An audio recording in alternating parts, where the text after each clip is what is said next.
Welcome to Meet the Artists from Ensemble Theater Cincinnati. My name is Lauren Carr, and I'm the Director of Education, Engagement, and Inclusion. And tonight, we are very excited to welcome a very special guest all the way from up east. We have with us tonight the one, the only, Todd Almond. Hi, Lauren. Hey, Todd, how you doing? I'm good. Nice to see you. It's great to see you, too. Thank you so much for joining us. We're so excited to have you. Of course. Thank you for having me. This is so exciting. We're living in the future. Right? I mean, unprecedented times. So, you know, it's going to be... Oh, God, what a time. What a time. It's so nice that we can connect this with, like, have a conversation in real time in our separate pods of isolation. So true. So for everyone who is joining us, I have with me tonight Todd Almond, writer, musician, performer, extraordinary human, who we at Ensemble Theater hold, very dear to our heart, as he has been with us for some of our favorite performances, and I know some of the favorite performances of our patrons as well. So I'd love to just kind of dive right in. Can you talk a little bit about your background? I know that you grew up in Nebraska, right?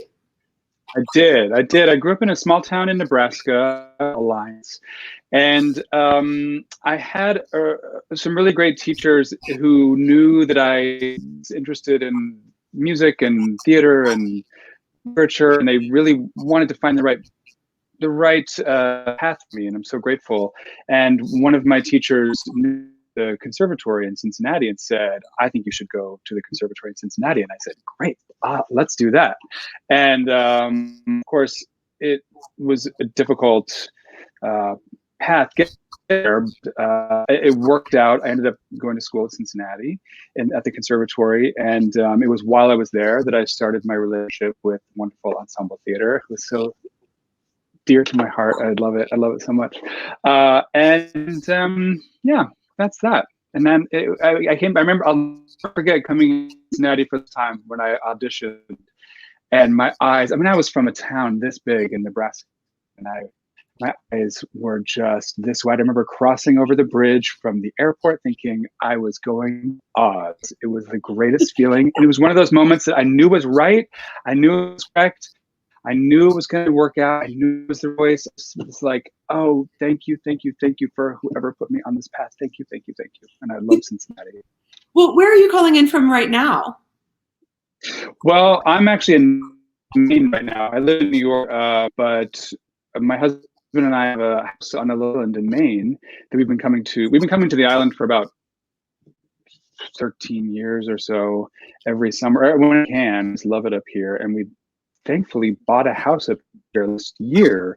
And so when I was in a show in New York and closed and Mark's office closed, we said, should we go to Maine? And we thought we'd be up here for a couple of weeks maybe.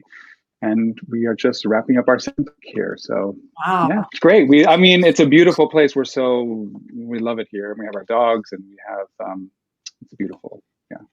Well, just so everybody knows, Todd is not in the middle of a metropolis like the rest of us right now. So, the signal is, we always work with what we do. We're theater artists, right? We work with what we have. Yeah, exactly.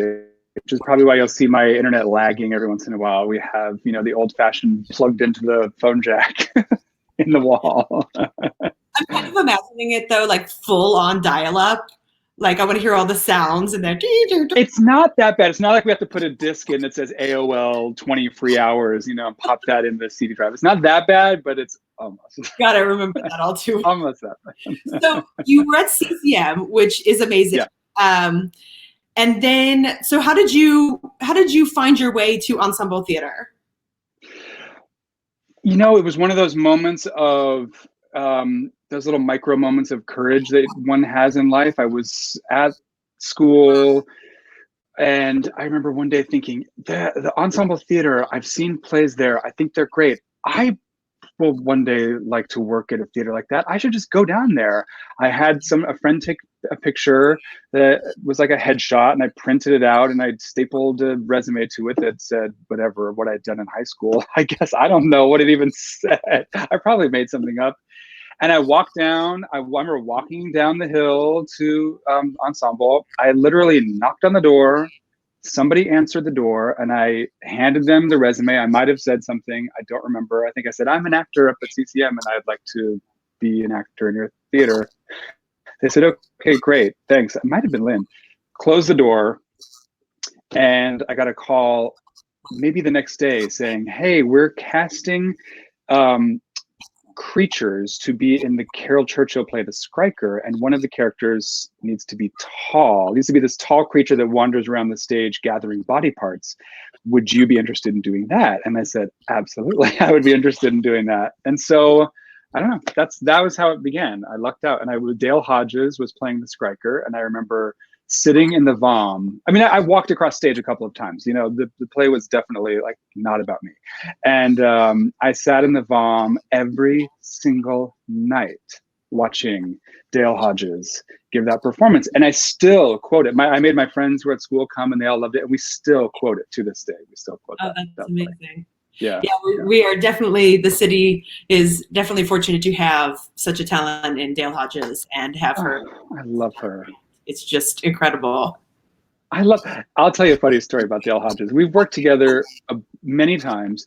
And one year, I'll tell you two stories. One year I was in school and trying to figure out, I want to do a summer internship somewhere. And I had gone to those auditions that you go to in New England where a bunch of summer stock theaters come and watch you do one audition.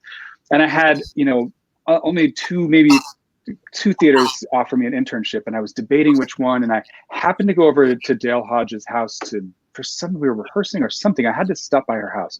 And I said, oh, I'm maybe going to do an internship and it's going to be one of these two places. And she said, I'm working at that place. I'm working at one of those two places. And I said, well, then it's done. That's where I'm going to go. And I feel like it's because of her that I went to that place. And then the other story about Dale Hodges that made me laugh so hard. I was in town we've done so many shows together. And I love her and I worship her.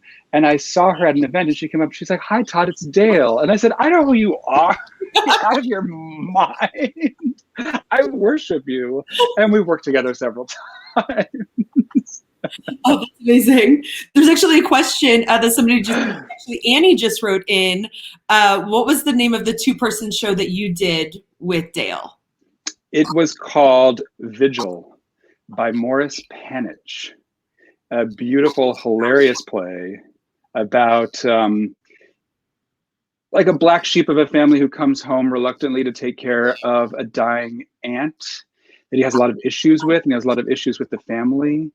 And I guess I can spoil it because we're not doing it right now, but the entire play is basically him bitching and moaning and just sort of airing all of his grievances and taking care of this dying woman who's his aunt.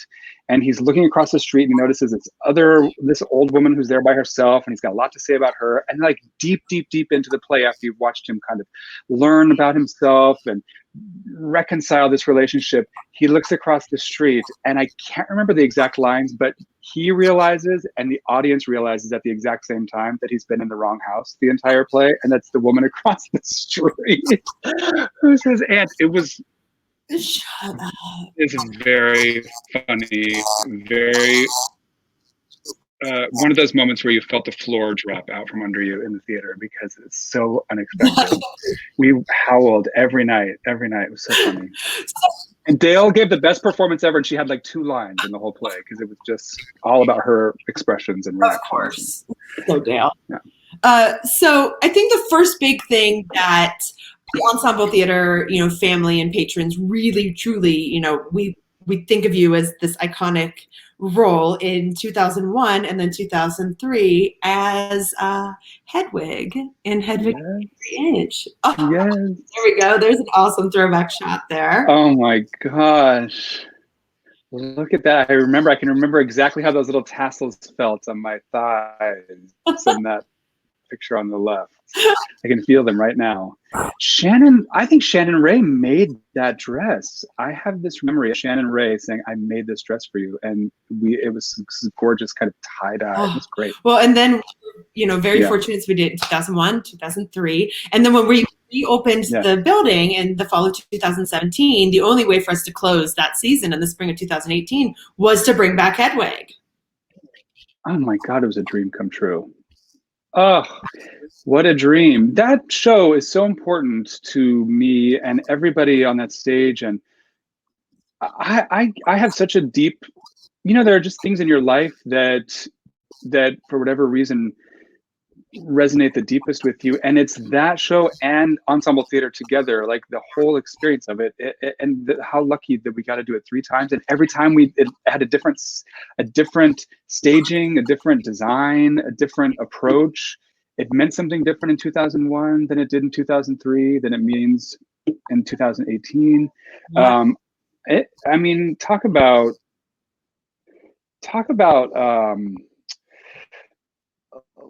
like making something so important in your life that it keeps occurring throughout your entire life. I'm so love about Lynn is that nothing feels like a one-off with her. Nothing feels like, well, let's do this, let's do that. It feels like this is all building an entire lifetime of important theater. I mean, for those of us who think theater is important, and those of us who are moved by it and enjoy watching it and creating it, and devoted ourselves to it. What a gift. Yeah. She's so great. Well, for everybody who's just joined us, my name is Lauren Carr. I'm the Director of Education, Engagement, and Inclusion, Ensemble Theater Cincinnati, and this is Meet the Artist, and I have with me tonight Todd Almond. So after Hedwig in 2001, 2003, you went on to be in James and Annie. Yes. Oh, with the wonderful Marin Ireland right there. Warren Light's play. That was an incredible experience because I was playing Warren's beloved uncle who had fought in the war. And so he loved this uncle so much. His gay uncle who was in the closet in World War II. And he had such fondness for that character. And Warren's a great writer and has become a good friend since that experience. Actually, I have a funny story about that play. But Warren, it was a beautiful, beautiful thing that Warren was he would pull me aside and tell me little stories about his uncle, and I could both see that he wanted to represent that uncle so beautifully, but that he also wanted me to do my own thing. So sometimes I could tell when I wasn't quite nailing his, getting it exactly right, but also that he was happy with what was happening, or he was so invested in rewriting the play, and it was a new play for him, and it was a great experience. I'm still friends with Marin after all that. And weirdly, the man who is my husband right now, I didn't know him then, but he came to see that production from New York. He was an agent in New York, still is, because he was working with Warren Light at the time. So he saw that play and was at the opening night, and I vaguely remember him. Ooh. But now, isn't that weird?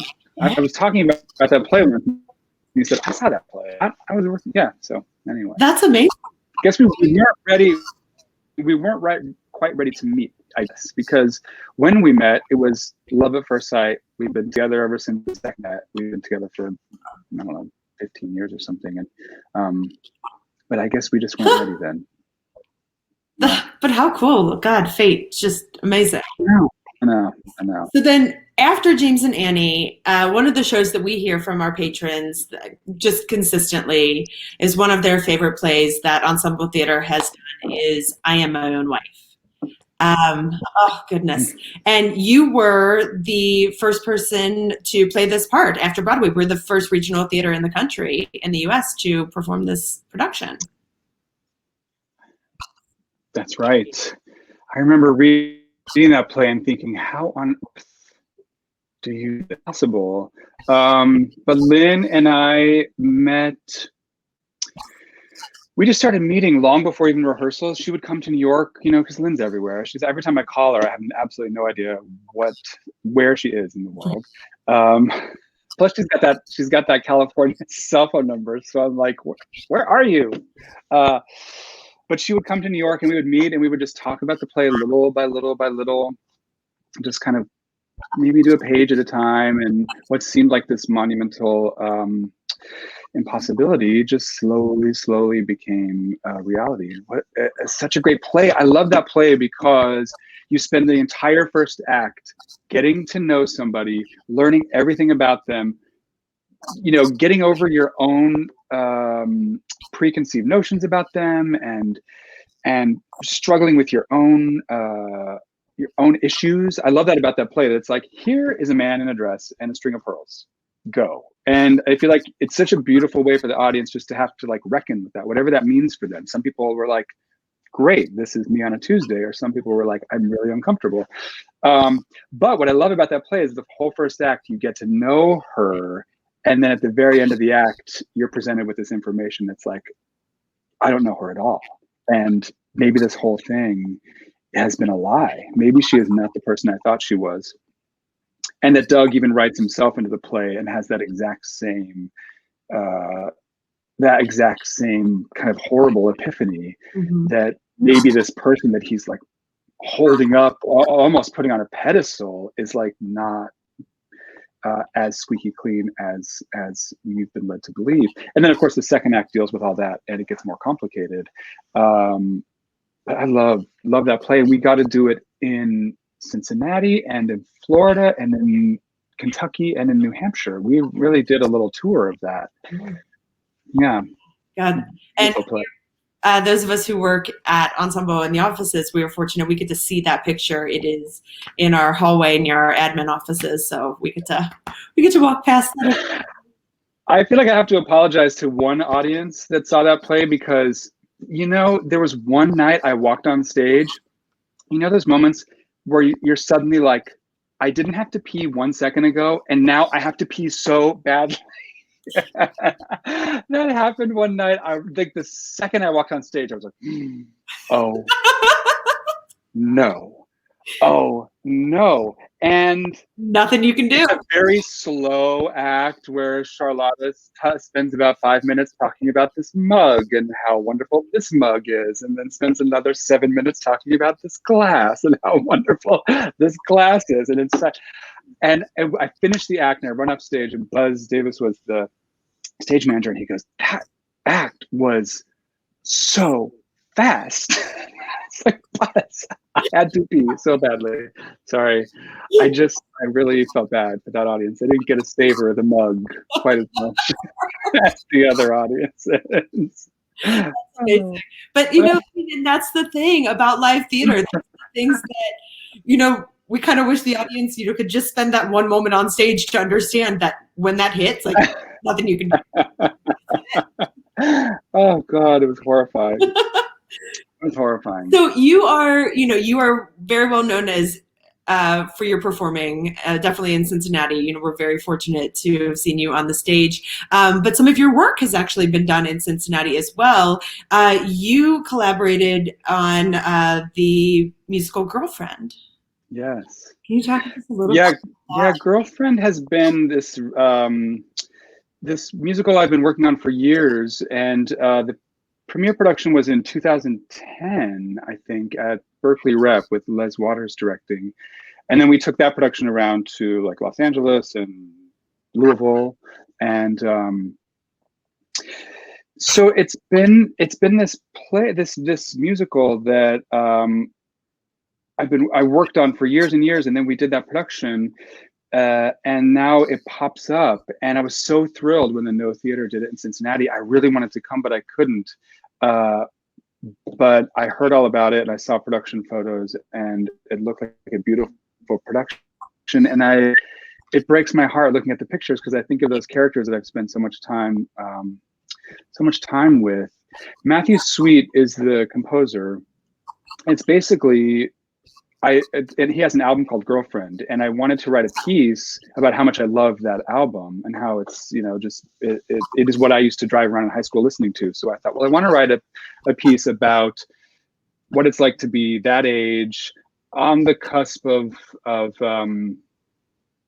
adulthood, madly in love with somebody, and listening to this music. And so I thought, well, why don't I just actually use that music if I can? And so I reached out to, I remember had the CD. I mean, I started working on this before I had representation or anyone to help me. And I remember just looking at the back of the CD and saying, okay, measure, is this my name, Russell? His address and phone number was on, or the address was on there. So I looked online, I found the phone number, and I called, and this woman answered the phone. She's like, Russell Carter's office. And hi, can I talk to Russell Carter? She's like, hold on. And then he put the phone. And I just said, hi, I'm this writer. You don't know who I am, but I have it and I want to do this. And he seemed really interested, and he said, let me ask Matthew, which of course made my mind explode because I'm obsessed with Matthew Sweet. And they got back to me and said, sure, we think this is a cool idea. And then they've been really supportive and wonderful all along. I mean, I would send them drafts of the script and they never said, change this, fix this. They were like, oh, we love it. That's amazing. So nice. Such an unusual story, because a lot of times people really want to control what you're doing, or, you know, if you're writing a musical based on their music, obviously they want a lot of control. But I tried to make it very clear to them, Girlfriend is not my interpretation of what Girlfriend is about. Girlfriend in my show, Girlfriend is a character. Like, the album of Girlfriend is just an object that these boys love so much. So it's about the boys' feelings toward that album. I'm not trying to say this is what that album is. Yeah. It's just about, yeah. Yeah, and you know, you do a lot of collaborations with different artists. There was a comment earlier asking about your work with Michelle Schacht, and you had this incredible collaboration with Courtney Love. So, you know, a lot of artists don't necessarily work well with others, but it seems like you actually find your groove in that. I mean, one day we were in Los Angeles and doing Girlfriend, and it was the opening night of Girlfriend, and Michelle Schacht was coming. I called my friend and said, my 90s fantasies are coming true. I'm a teenager of the 90s, right? So I was like, all my icons, it's all happening right now. I'm at the opening night of Girlfriend. Michelle Schacht is here. I met her that night. I said, I'm obsessed with Michelle Schacht. She's here. And then as soon as I'm done hanging out with Michelle Schacht, I'm going over to Courtney Love's house to spend the night. I'm like, I'm dead. I was dead. It's a true story. Oh, there were flowers for Matthew Sweet. I was like, I'm looking at flowers for Matthew Sweet on opening night. Michelle Schacht is in the audience, and I'm going to Courtney Love's house to spend the night. Wow. Oh, God. So, I think one of the things that you have worked on that I think people... As a friend.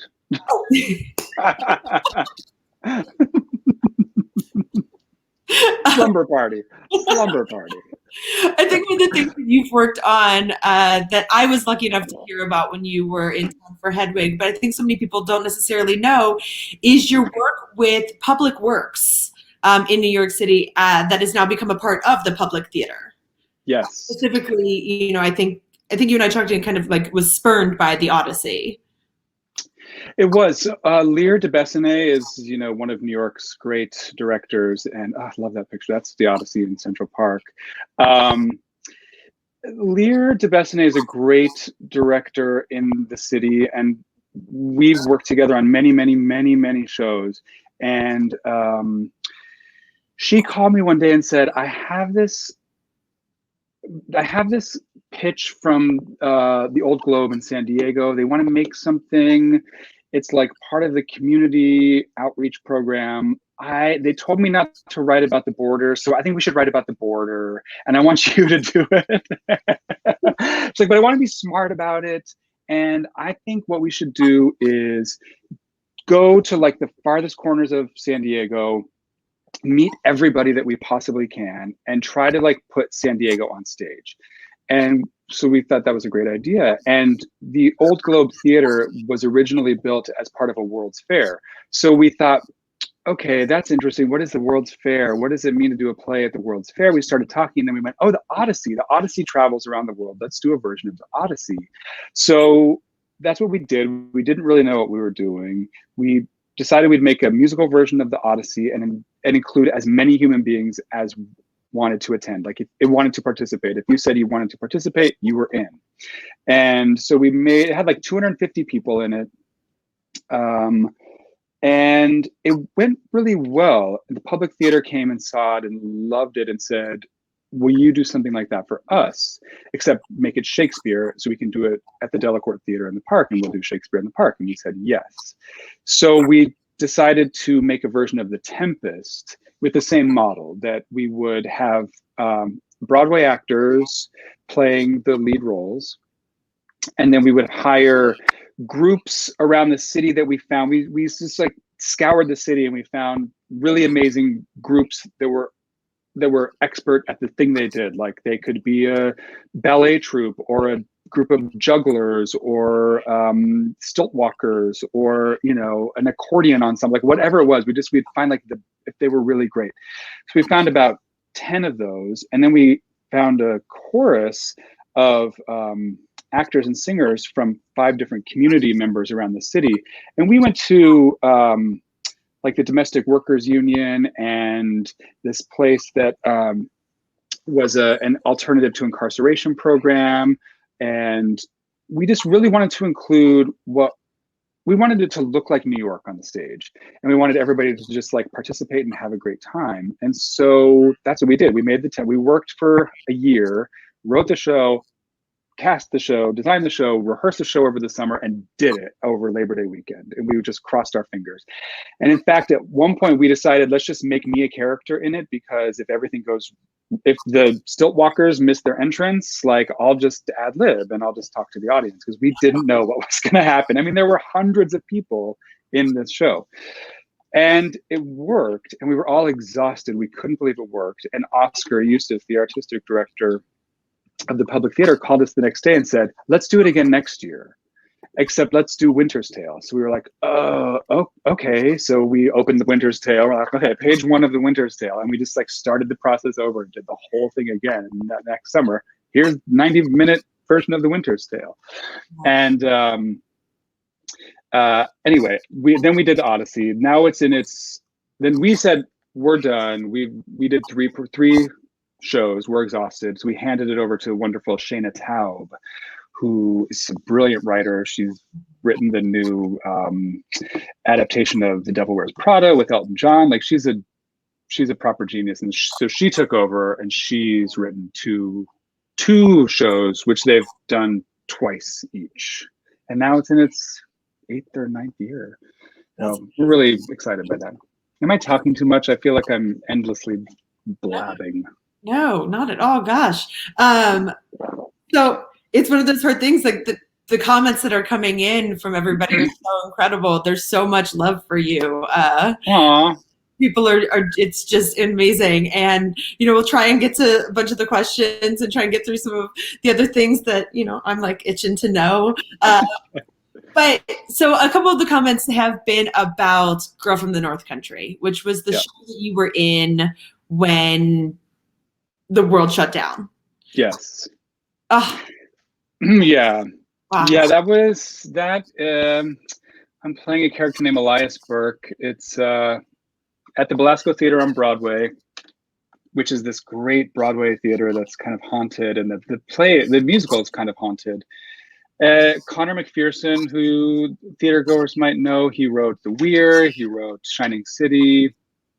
He's one of our great dramatists, and he wrote this play around the music of Bob Dylan, and it's a fascinating construction. It is set in America during the Great Depression and in Minnesota, and it uses the music of Bob Dylan in the most brilliant way. I think it takes advantage of what Bob Dylan is as an artist, because it's not, the music is never standing in for dialogue or in that musical, I would never sing to you what I'm feeling, because I'm so moved. I can only sing it. Okay.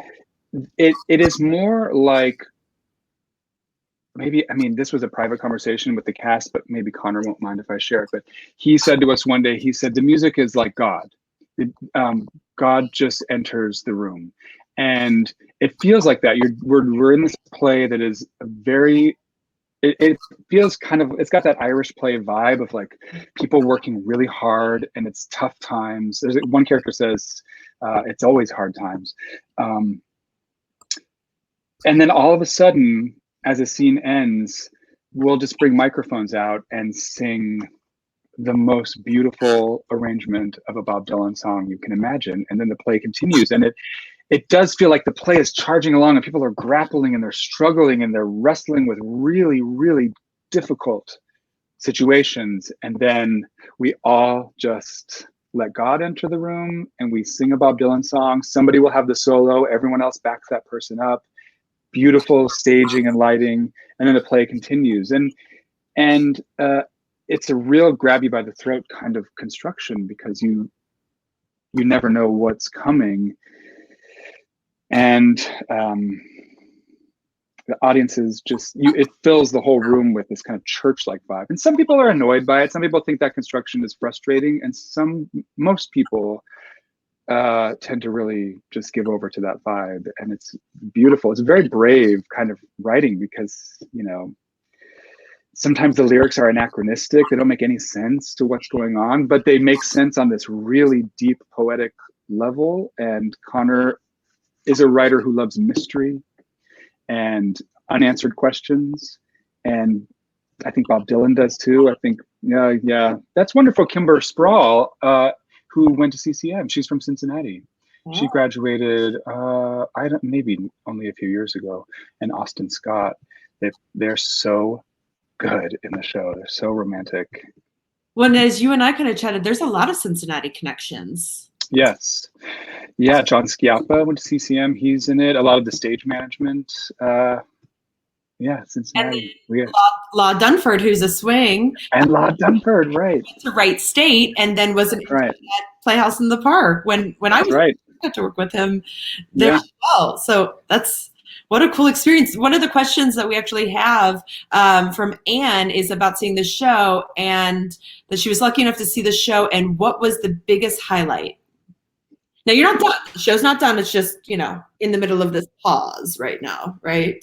Maybe.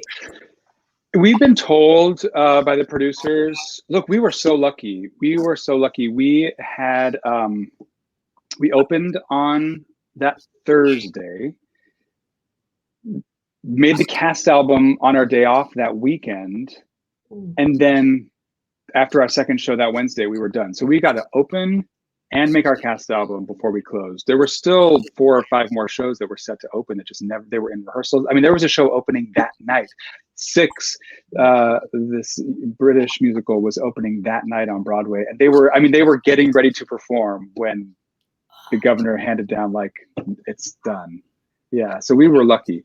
But Anne, the highlight of Girl from the North Country, well, it has to be a secondhand experience, but a pretty great one.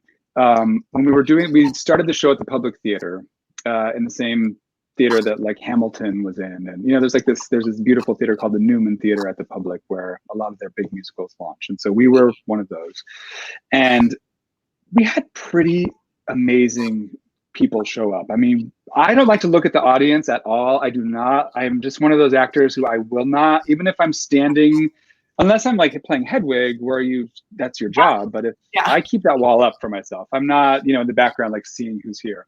But of course, other people are, which is fine.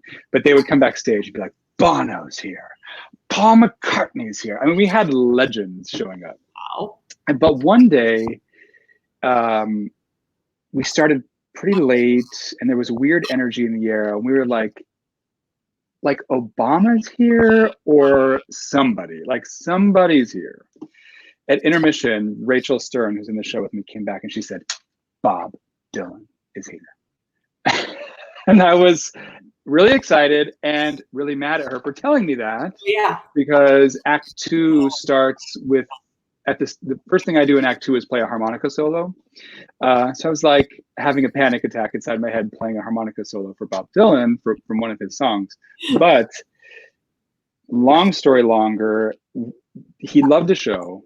And the next night he had a concert at a venue in the city. And Mayor Winningham and Jeanette Bayardell, 2 of our actors, they're huge Dylan fans. They went to the show.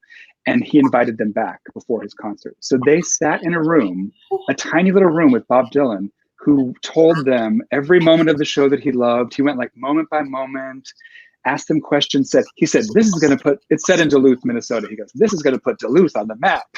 And they sat with him for 45 minutes, and eventually Mayor Winningham looked at her watch and said, who's a huge Bob Dylan fan, she looked at her watch and said, don't you have to go on stage and do a show? He goes, oh yeah, but be sure and email me and tell me what you think of the concert. And he disappeared down, went and did his concert.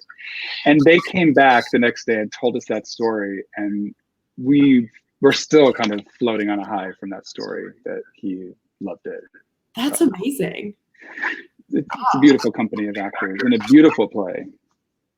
So I have two questions from our one and only Dee Lynn Myers. One that she actually did write in on, but the other one she did not. So I'm going to ask the other one first, which is, where did you get your equity card? My equity card, I got that theater I was telling you about with Dale Hodges that I interned the theater I interned with in New Hampshire. I got my equity card doing a production of 6 Degrees of Separation. Yes. Was Dale in that? No, she was not. Yeah. Yeah, that's been one of the questions that's kind of been, we're hearing, I feel like, Lynn and I were talking, we feel like we're hearing it more and more during the quarantine. It's just been so fascinating. All of the different stories from people of, how they got that, that moment that it does shift the career. It really does. And I have to say, I have one of those careers where it's everything has built upon everything else. Some people show up in New York and they go to their first audition. We have a guy in our Girl from the North Country. He graduated from, what's the school in Ohio? 3 of our cast members went there. Oh shoot, what's it called? Baldwin Wallace. That's in Ohio, right? Yeah. So he graduated from Baldwin Wallace, came to New York for a weekend and did one audition, and it was Girl from the North Country, and he got it. And he went straight to Broadway. So some people, that's what happened. And in my career, it is definitely an everything building on everything else. And so, it makes sense to me that I interned at a theater one summer, I worked there again the next summer, and then I think like the next summer I got my equity card. Like everything has been just like step by step by step by step. And the beauty of that for me is that you build relationships with great theaters and great artists, and Ensemble Theater is an example of that. For me, it's a home for me where I can come back over and over and over and explore new ideas, continue to work on ideas. I feel like it's a 20+ year relationship I have with Ensemble, and I hope it continues. Oh God, we do too. So Lynn's second question is, okay, can you talk about doing Doug for Doug right? Oh yeah, I did. What did I? It happened in 2 parts. So Moises Kaufman is a director, and he directed "I'm My Own Wife" in New York. And I auditioned for him for something, and he said, "Oh, Todd, I know Moises," and he said, "Oh, you did I Am My Own Wife. Do your Doug right for me. Do your Doug right for me." And I didn't really know Doug right at that point, and so I did my Doug character from I Am My Own Wife for Moises. And he's like, "That's great. I love it. It's hilarious." He was probably bullshitting me. I don't know. But then later, when I got to know Doug, and Doug and Moises and I were hanging out, and Moises said, Todd, do your Doug right for Doug. Do your Doug right for Doug. So there I am standing. It was like a party or something, and I'm standing there, and Doug Wright is just staring at me politely, and I'm performing lines that he wrote as himself to him, and my eyeballs about fell out of my head from embarrassment and thrill. I mean, what a joy. Oh, that's amazing. So we'll kind of start to wrap up.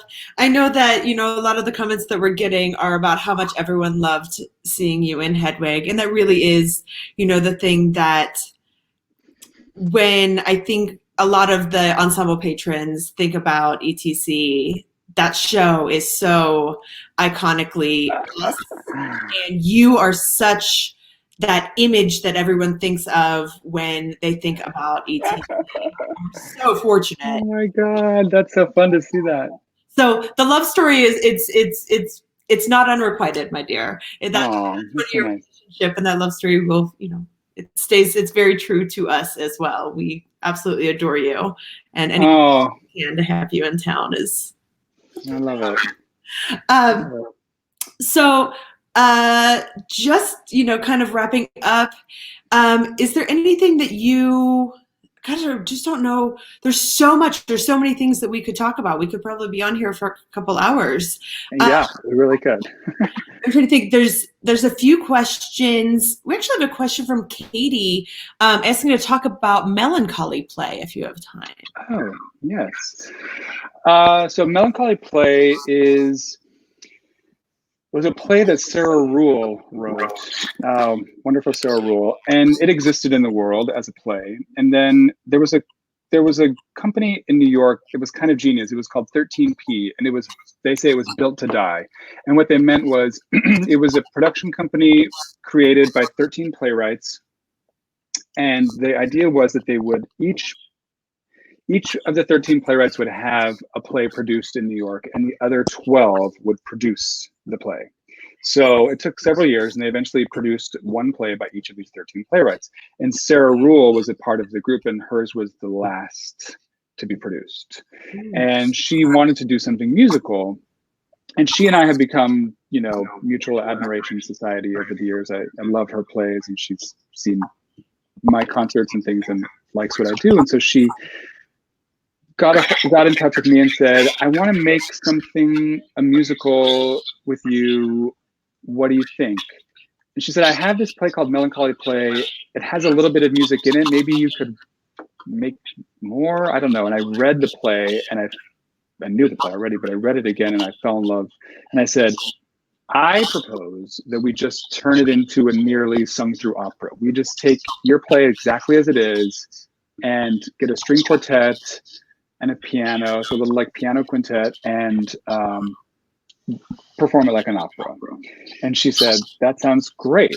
So go do that. And so I said, okay. And I would just like make music and record it on my computer and then send it to her. And she'd write back like, oh, that's nice. I like that. Or maybe this. And so we just ended up writing the entire opera that way. And then 13P produced it at this art gallery in Brooklyn. And it was one of the most beautiful experiences.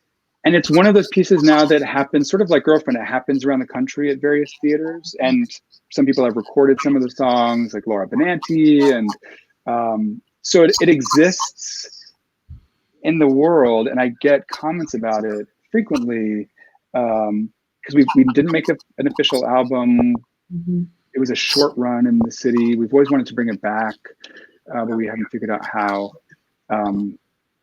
But we did do, Laura Benanti did a concert version of it at Joe's Pub in New York.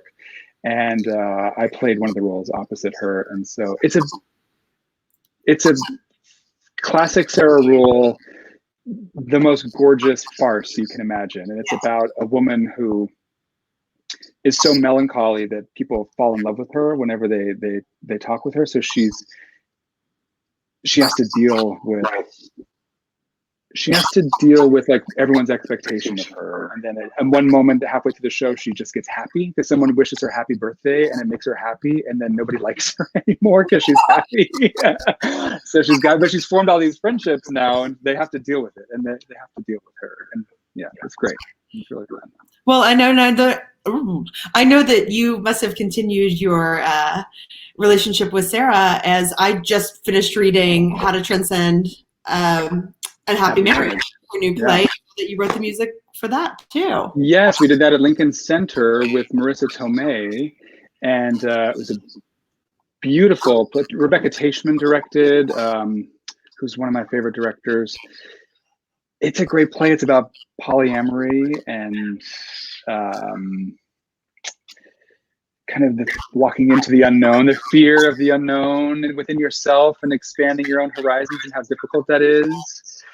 And it just uses polyamory, I think, as the vehicle for that. And it has a couple songs in it. It has a moment where a character has to play the guitar and sing, and that's kind of where it started. Yeah. Well, I'm going to take one last question from our audience. Okay. Gordon has asked if we can, he says time permitted. So love to hear about adapting We Have Always Lived in the Castle.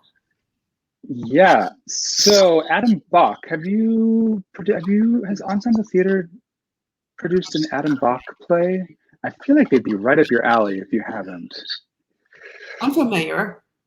Yeah, he's a great writer, and he approached me about adapting the Shirley Jackson novel, We Have Always Lived in the Castle, into a musical.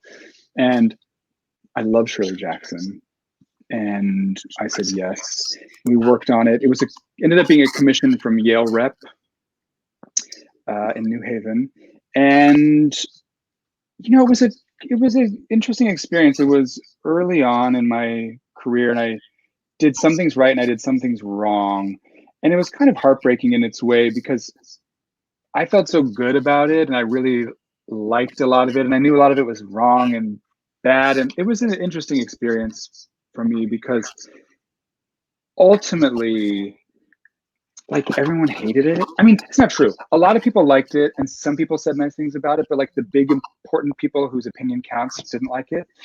And so it kind of died, and it was a real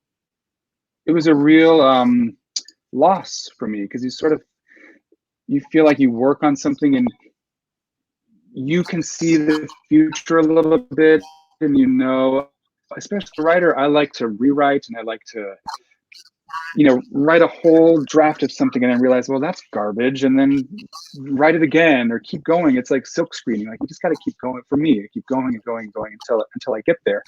And sometimes it takes many drafts. And the heartbreak of that show for me was that we didn't really get the chance to do that second draft. And so it kind of died, and it was sad, and I miss it, and I wish it had gone differently, but I don't. But it was a great experience. It was a great learning experience. You sort of learn from the heartbreak of, I don't want to say failure, because I don't feel like we failed. I just feel like we weren't there yet. And, you know. But that's how we learn, right? And that's how we grow. Honestly, I mean, that's part of that process I was talking about earlier, where everything builds on everything else. It's like the missteps too, and the heartbreaks. It's all ultimately really helpful.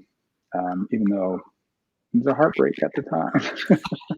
I remember just like running I was living in the East Village, and the show was happening in New Haven, and they were running the show, and I'd come back to New York, and I opened the New York Times, and there was just this scathing review that was just like, this sucks. These people are terrible. And I remember just going outside and walking in Tompkins Square Park, and then it started raining on me, and I was like, this is too much. I can't believe this. No, it was really bad. ETC actually has done one of his shows. We did Swimming in the Shadows, one of our performances. Oh, nice. Yeah, that's a great point. Yeah. So, in the Shallows. Goodness, sorry. That's right. Yeah. Words. You know, you take you away from all the people, and all of a sudden you have to speak. Thank you so much, Todd, for being on. We're so excited to have you. For those of you who may have joined late, this is the one and only Todd Almond. This is Ensemble Theaters Meet the Artists. We're so fortunate to have you as part of our ensemble, part of our family. So thank you for joining us. Ruhl, thank you so much for having me. This was fun. It was nice to catch up. We really appreciate it. Thank you so much, Todd. Anybody else? Right on in. I'm sure we can address them at some point.